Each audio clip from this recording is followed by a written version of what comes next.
रात के अंधेरे में ब्यूरोक्रेसी हटा दी गई और सुबह बंगाल को बताया गया कि इलेक्शंस फ्री एंड फेयर होंगे। ये लाइन आज वेस्ट बंगाल की पॉलिटिक्स का सबसे एक्सप्लोसिव समरी बन चुकी है। इलेक्शंस अनाउंस होने के कुछ घंटे के अंदर ही इलेक्शन कमीशन ने बंगाल की ब्यूरोक्रेसी में एक ड्रामेटिक रीशफल कर दिया और अब इस स्टेप ने एक नया कॉन्स्टिट्यूशनल कन्फ्रंटेशन क्रिएट कर दिया है, जहां चीफ मिनिस्टर ममता बनर्जी के साथ साथ जनता भी सीधा इलेक्शन कमीशन और इनडायरेक्टली सुप्रीम कोर्ट की साइलेंस को चैलेंज कर रही है। Hello law lovers and justice seekers, welcome to law Chakra. हम आपके लिए लेकर आए हैं कुछ बहुत ही exclusive. Introducing law Chakra prime membership, जो आपको देगा exclusive access like never before. बनिए लॉ चक्रा की प्राइम मेंबर और अनलॉक कीजिए full potential of legal knowledge. अभी ज्वाइन कीजिए। 15 मार्च 2026 को इलेक्शन कमीशन ने अनाउंस किया कि west Bengal assembly elections 2 phases में होंगे, 23 अप्रैल और 29 अप्रैल। काउंटिंग 4 मई को होगी। अनाउंसमेंट के तुरंत बाद कमीशन ने एक और ऑर्डर पास किया, जो शायद इलेक्शन शेड्यूल से भी ज्यादा पॉलिटिकली एक्सप्लोसिव साबित हुआ। स्टेट के चीफ सेक्रेटरी नंदिनी चक्रवर्ती, होम सेक्रेटरी जगदीश प्रसाद मीना और टॉप पुलिस ऑफिशियल्स को उनकी पोस्ट से हटा दिया गया। इसके साथ ही कोलकाता पुलिस कमिश्नर सुप्रीतम सरकार को रिप्लेस कर दिया गया और बंगाल के डीजीपी पीयूष पांडे को भी ट्रांसफर कर दिया गया। उनकी जगह नए अपॉइंटमेंट्स अनाउंस हुए। आईएएस ऑफिसर दुष्यंत नरियला को चीफ सेक्रेटरी और आईएएस ऑफिसर संगमित्रा घोष को होम डिपार्टमेंट का चार्ज दिया गया। इलेक्शन कमीशन का ऑफिशियल एक्सप्लेनेशन सिंपल था। कमीशन ने कहा कि ये डिसीजन पोल प्रिपेयर्डनेस रिव्यू के बाद लिया गया है और ऑब्जेक्टिव है इलेक्शंस को न्यूट्रल एंड वायलेंस फ्री बनाना। Chief election commissioner Gyanesh Kumar ने प्रेस कॉन्फ्रेंस में कहा था, We are committed to ensuring that elections in West Bengal are peaceful and free of violence। लेकिन बंगाल में इस स्टेटमेंट पर किसी ने सीधा विश्वास नहीं किया, क्योंकि पॉलिटिकल रिएक्शंस तुरंत और एक्सप्लोसिव थे। तृणमूल कांग्रेस के एमपीज ने राज्यसभा में वॉकआउट कर दिया।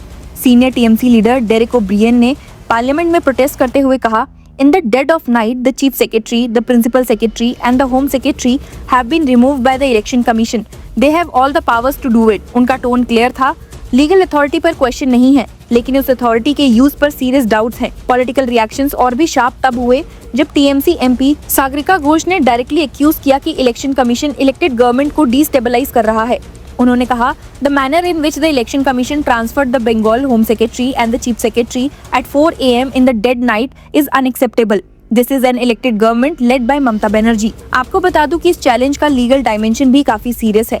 इंडिया का इलेक्शन कमीशन कॉन्स्टिट्यूशन के आर्टिकल 324 के अंडर एक इंडिपेंडेंट कॉन्स्टिट्यूशनल अथॉरिटी है। इस आर्टिकल के अंडर कमीशन को इलेक्शंस कंडक्ट करने के लिए वाइड पावर्स दिए गए हैं। इसी पावर के बेसिस पर कमीशन इलेक्शंस के दौरान ब्यूरोक्रेट्स और पब्लिक ऑफिशियल्स को ट्रांसफर या रिमूव कर सकता है। सुप्रीम कोर्ट ने भी मल्टीपल जजमेंट्स में कहा है कि इलेक्शन कमीशन के पास प्रिलिमिनरी पावर्स हैं ताकि इलेक्शंस फ्री और फेयर हो सके। लेकिन क्वेश्चंस ये हैं कि क्या ये पावर अनलिमिटेड है और क्या इस पावर का पॉलिटिकल टाइमिंग कभी क्वेश्चनेबल हो सकता है। बंगाल की कंट्रोवर्सी एग्जैक्टली इसी पॉइंट पर सेंटर्ड है।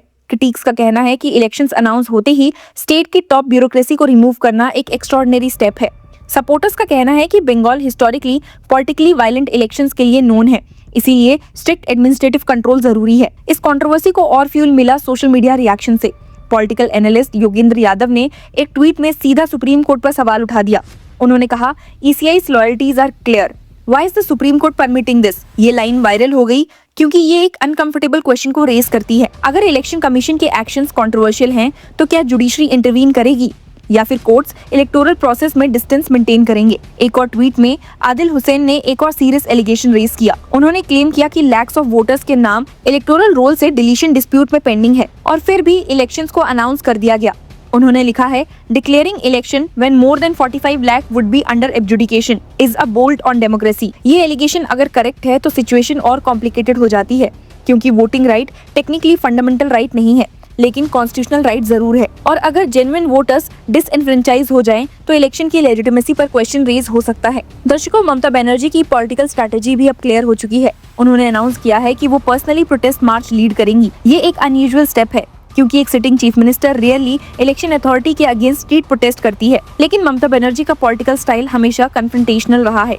उनका पॉलिटिकल राइज भी प्रोटेस्ट पॉलिटिक्स से शुरू हुआ था। लेफ्ट फ्रंट के 34 ईयर रूल को खत्म करने के लिए उन्होंने स्ट्रीट एजिटेशन और मास मूवमेंट्स का यूज किया था। 2011 में जब उन्होंने वेस्ट बंगाल में पावर ली, तब नैरेटिव था कि बंगाल एक अथॉरिटेरियन रिजीम से डेमोक्रेटिक रिवाइवल की तरफ जा रहा है। आयरॉनिकली आज वही ममता बनर्जी खुद एक्यूज कर रही हैं कि डेमोक्रेटिक इंस्टीट्यूशंस उनके अगेंस्ट यूज हो रहे हैं। ये आयरनी इंडियन पॉलिटिक्स में काफी कॉमन है, लेकिन बंगाल में सिचुएशन और कॉम्प्लेक्स हो जाती है, क्योंकि यहाँ सेंटर स्टेट कॉन्फ्लिक्ट कांस्टेंट रहा है। ऑल इंडिया तृणमूल कांग्रेस और भारतीय जनता पार्टी के बीच राइवलरी एक्सट्रीम लेवल तक पहुंच चुकी है। लास्ट असेंबली इलेक्शंस में भी वायलेंस और एडमिनिस्ट्रेटिव न्यूट्रलिटी पर सीरियस एलिगेशंस लगे थे। इसीलिए इलेक्शन कमीशन का आर्गुमेंट ये है कि स्ट्रॉन्ग एडमिनिस्ट्रेटिव रीशफल नेसेसरी था। कमीशन का कहना है कि पोल प्रिपेयर्डनेस रिव्यू में इरेगुलरिटीज और डिलेज डिटेक्ट हुए थे। रिपोर्ट्स के अकॉर्डिंग कमीशन ने कुछ कंसर्न्स को हाईलाइट किया है। इलेक्शन डायरेक्टिव्स का नॉन कंप्लायंस, FIRs पर inaction, electoral roll irregularities, administrative delays. अगर ये फाइंडिंग्स एक्यूरेट हैं, तो कमीशन का इंटरवेंशन लीगली जस्टिफाइड हो सकता है। लेकिन पॉलिटिक्स में परसेप्शन रियलिटी से ज्यादा पावरफुल होता है और बंगाल में परसेप्शन ये बन रहा है कि इलेक्शन कमीशन की न्यूट्रलिटी क्वेश्चनेबल है। पॉलिटिकल ऑब्जर्वर्स कहते हैं कि ये कंट्रोवर्सी अपकमिंग इलेक्शन नैरेटिव को कम्प्लीटली शेप कर सकती है। ममता बनर्जी ऑलरेडी इस इशू को फेडरलिज्म वर्सेस सेंट्रल कंट्रोल के फ्रेम में प्रेजेंट कर रही है।